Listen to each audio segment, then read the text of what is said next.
नंदुरबार पाठोपाठ आता धुळे जिल्ह्यात देखील बिबट्याचा वावर वाढताना दिसून येतोय।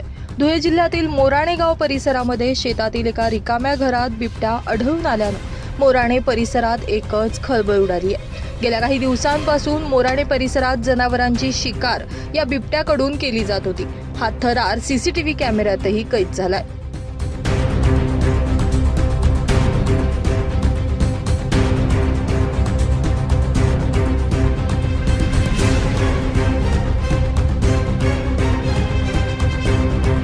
दरम्यान परिसरामध्ये बिबट्याचा वावर वाढलेला असताना देखील वन विभाग याकडे दुर्लक्ष करत असल्याचा आरोप या ठिकाणचे शेतकरी आणि नागरिकांकडून केला जातोय। तर लवकरात लवकर या बिबट्याचा बंदोबस्त करण्यात यावा अशी मागणी देखील हे शेतकरी करतायत।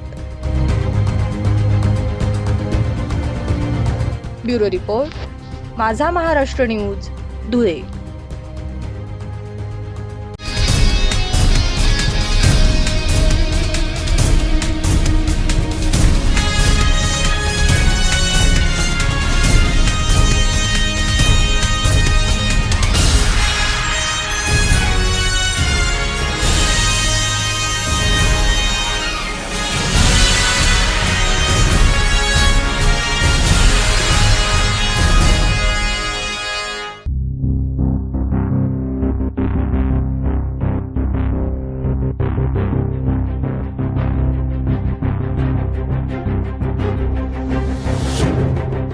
दहिवेल पिंपळनेर हायवे खड्डेमय झाला असून वाहनधारकांसह नागरिकांना मार्ग काढत असताना मोठ्या अडचणींचा सामना करावा लागतोय। यामुळे सार्वजनिक बांधकाम विभागाने या रस्त्याच्या कामाकडे लक्ष देऊन खड्ड्यांची तात्काळ दुरुस्ती करावी अशी मागणी आता समोर आली आहे। दहिवेल गावाजवळील कान नदीवर पुलाचे काम देखील अपूर्ण अवस्थेत आहे। यामुळे या पुलावर मोठ्या प्रमाणात खड्ड्यांचं साम्राज्य निर्माण झालंय। खड्ड्यांमुळे अनेक छोट्या मोठ्या अपघातांच्या संख्येतही वाढ होताना दिसून येते। खड्ड्यात रस्ते की रस्त्यात खड्डे अशी परिस्थिती निर्माण झाल्यानं नागरिकांनी सार्वजनिक बांधकाम प्रशासनाच्या विरोधात तीव्र नाराजी व्यक्त करत हा रस्ता दुरुस्त करण्याची मागणी केली आहे।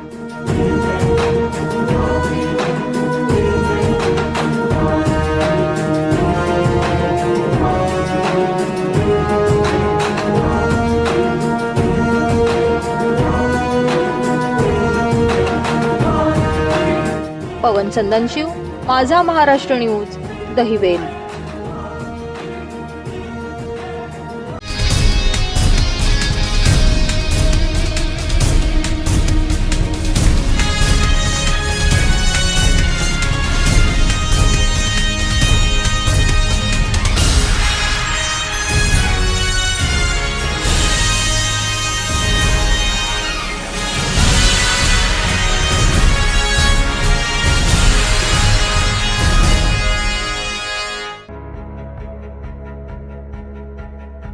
धुळ्यात रविवार दिनांक 29 सप्टेंबर रोजी संचिती हॉस्पिटलच्या वतीने जमनागिरी रोडवरील पाटील ॲक्सिडेंट हॉस्पिटल येथे बाल अस्थिरोग शिबिराचं आयोजन करण्यात आलं आहे।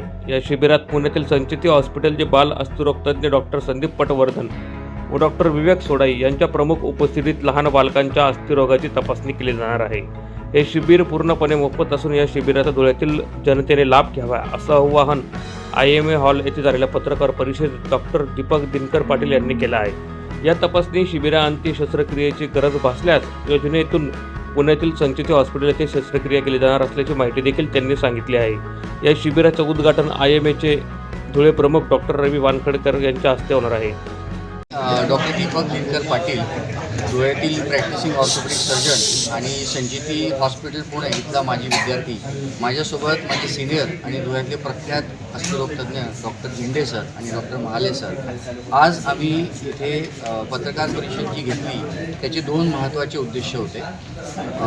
परवाच्या दिवशी म्हणजे शनिवारी संचिती हॉस्पिटल पुणे यांच्या मदतीने एक पीडियाट्रिक ऑर्थोपेडिक स्पेशालिटीची म्हणजे बाल अस्थिरोग शिबिर या अँगलने आपण एक CME ऑर्गनाईज केलेली आहे, जिथे शहरातील सगळे डॉक्टर्स, पीडियाट्रिशियन्स, ऑर्थोपेडिक सर्जन्स आणि इतर फॅकल्टीचे डॉक्टर्स यांना डॉक्टर संदीप पटवर्धन पुणे आणि डॉक्टर विवेक सोदाई पुणे हे 2 बाल अस्थिरोग तज्ज्ञ बाल अस्थी समस्यांविषयी मार्गदर्शन करणार आहेत, जेणेकरून आता जे काही कॉम्प्लेक्स आजार निर्माण झालेले आहेत लहान मुलांमध्ये वेगवेगळ्या अस्थी समस्या याच्याविषयीची जी अद्ययावत ट्रीटमेंट आज इव्होल्युशन होऊन आलेली आहे त्याची माहिती छोट्या शहरांमध्ये धुळ्यासारख्या शहरात प्रॅक्टिस करणारे जे डॉक्टर्स आहेत त्यांना ती मिळावी आणि ती त्या निमित्ताने रुग्णांपर्यंत ते पोहोचू शकतील आणि रुग्णांना अशा पद्धतीचे डॉक्टर्स उत्कृष्ट पद्धत ट्रीटमेंट करायला उपलब्ध आहेत धुळे आणि पुणे येथे ही माहिती मिळाली म्हणजेच थोडक्यात ते आजार दुर्लक्षित राहणार नाहीत आणि त्यांना जगातली अद्ययावत ट्रीटमेंट मिळेल हा पहिला उद्देश.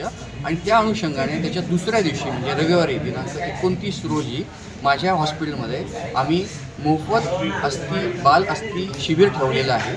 तर मी आपल्या पत्रकार बंधूंच्या माध्यमातून मी आपल्या सर्वांना धुळे शहरातील सगळ्या लोकांना आवाहन करतो की त्यांनी ह्या सुवर्ण संधीचा फायदा घ्यावा.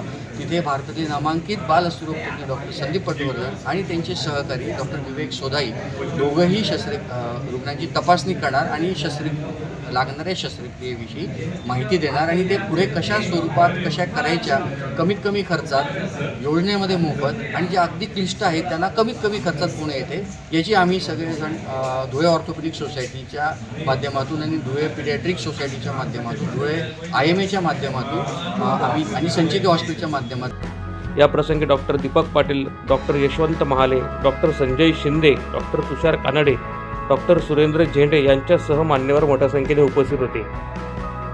प्रतिनिधी सुनील निकम, माझा महाराष्ट्र न्यूज, धुळे.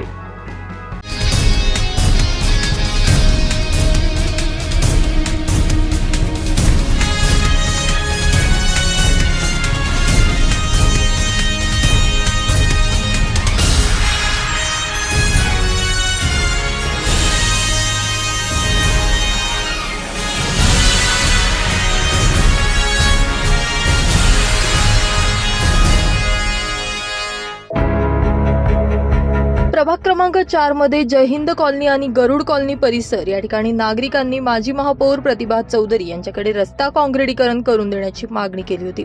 सदर भागात भूमिगत गटार ड्रेनेज लाईनचं काम करण्यात आलं होतं.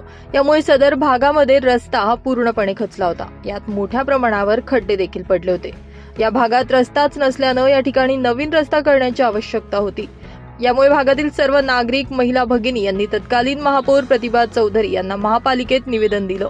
यामुळे या भागात प्रशांत जाधव ते मुकेश पाटील यांच्या घरापर्यंत रस्ता काँक्रिटीकरण करणे 25 लाख रुपयांचं काम नागरी दलितेतर योजनेअंतर्गत करण्यात आलंय. या भागात रस्ता नसल्यानं शालेय विद्यार्थी, नागरिक, महिला भगिनी या सर्वांना पावसामुळे मोठा त्रास सहन करावा लागत होता.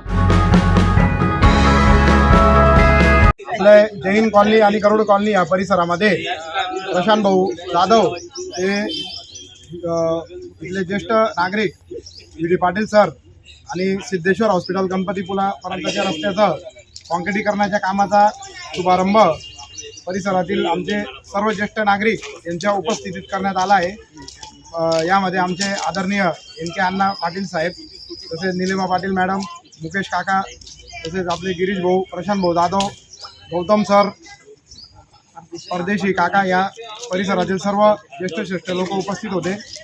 सदर रस्ता हा नागरी दलित योजनेअंतर्गत माजी महापौर प्रतिभाताई शिवाजीराव चौधरी यांच्या पाठपुराव्याने 25 लाख रुपयाचा मंजूर करण्यात आला होता. या भागामध्ये भूमिगत गटारीचं काम करण्यात आलं होतं. त्यानंतर रस्त्याची ही अतिशय खराब वाईट दुर्दशा झाली होती. त्यानंतर मध्ये लोकसभेची आचारसंहिता आणि शिक्षक निवडणुकीची आचारसंहिता असल्यामुळे काम थोडं रखडलं होतं. कार्यादेश मिळाल्यावर आज सदर कामाचा शुभारंभ सर्वांच्या उपस्थितीत करण्यात आलेला आहे. या कामाचा शुभारंभ सोहळा महापौर प्रतिभा चौधरी यांच्या हस्ते करण्यात आला. यावेळी ज्येष्ठ सभासद, माजी प्राचार्य NK पाटील, सौ विमलताई पवार, मुकेश पाटील, अजित सिंग परदेशी, निलिमा पाटील, गौतम पाटील, सामाजिक कार्यकर्ते गिरीश मराठे, अधीक्षक प्रशांत जाधव, संजय पाटील, स्वाती परदेसी, उदय गोविंद सिंग चौधरी, भाजप माजी जिल्हा उपाध्यक्ष SS चौधरी यांच्यासह परिसरातील नागरिक, बंधू भगिनी आदी उपस्थित होते. यावेळी रस्ता काँक्रिटीकरण झाल्यामुळे नागरिकांनी प्रतिभा चौधरी यांचे आभारही मानलेत.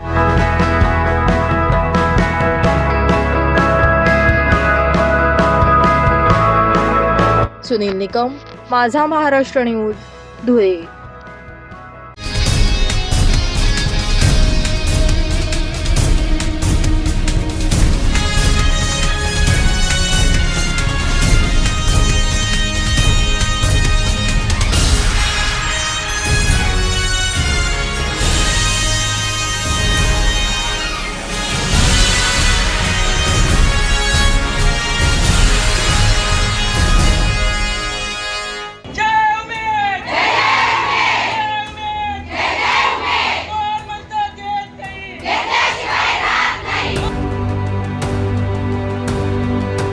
उमेद महाराष्ट्र राज्य महिला व कर्मचारी संघटनेच्या वतीनं विविध मागण्यांबाबत जिल्हा परिषदेवर मोर्चा काढण्यात आला।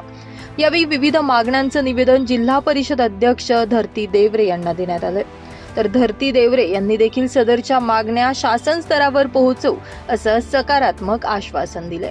शासनाच्या ग्रामविकास व पंचायत राज मंत्रालय अंतर्गत उमेद महाराष्ट्र राज्य ग्रामीण जीवनोन्नती अभियान हा स्वतंत्र कायमस्वरूपी विभाग म्हणून आस्थापनेला मान्यता देऊन सर्व कार्यरत कंत्राटी अधिकारी कर्मचारी यांना शासनाच्या समकक्ष पदावर कायमस्वरूपी सेवेत समाविष्ट करण्यात यावं या प्रमुख मागणीसह इतर मागण्यांकरिता उमेद महिला कर्मचारी संघटनेच्या वतीनं जिल्हा परिषदेवर मोर्चा काढण्यात आला होता। राहुल पाटील चिखलीची सखी आहे आणि ग्रामीण जीवनोन्नती अभियानमध्ये मी जिल्हा तालुका कार्यकारी संघटनेची अध्यक्ष आहे। आमचं एकच मागणी आहे की आमचं उमेद अभियान हे शासकीय वैयक्तिक एक विभाग शासनाचा कायमस्वरूपी एक विभाग व्हावा ही आमची मागणी आहे। आणि आमच्या मागणीमागे आम्ही मागे पण पाठपुरावा केला। 3 महिने झाले आता त्या पाठपुराव्याला मुंबईला जेव्हा आम्ही मोर्चा घेऊन गेलो तिथं अक्षरशः आम्ही 3 दिवस पाण्यात बसलो तरी सरकारला त्या गोष्टीची जाग आली नाही। आणि आमचं एकच म्हणणं आहे, आमच्या दुसऱ्या मागण्या काहीच नाही। आम्ही केंद्र सरकारच्या राज्य सरकारच्या पूर्ण मागणी म्हणजे पूर्ण जे अभियान आहे पूर्ण ज्या छोट्या छोट्या योजना आहेत त्या आमच्या ग्रामीण लेवलला प्रत्येक तळागाळातल्या ग्रामीण गरीब महिलांपर्यंत पोहोचवतो आणि ते काम आम्ही घरात जाऊन चुलीपर्यंत जाऊन प्रत्येक महिलेला जागृत करतो। आतापर्यंत प्रत्येक महिलेला बँकविषयी माहिती नसताना आम्ही प्रत्येक महिलेला बँकेपर्यंत पोहोचवलंय, बँकेचे व्यवहार समजवले, प्रत्येक महिलेला उद्योजक टाकायला लागले आणि उद्योजिका बनले आमच्या महिला। अक्षरशः प्रत्येक महिला आता आम्ही लखपती दिदीचा सर्वे करतोय आणि त्याच्यात काही महिला लखपती झाल्या पण आहे। आम्ही तळागाळातल्या महिलांपर्यंत जर पोहोचतोय तर आमची एकच मागणी आहे, आमचा विभाग शासकीय आणि कायमस्वरूपी एक वैयक्तिक विभाग व्हावा आणि कायमस्वरूपी व्हावा हीच आमची मागणी आहे।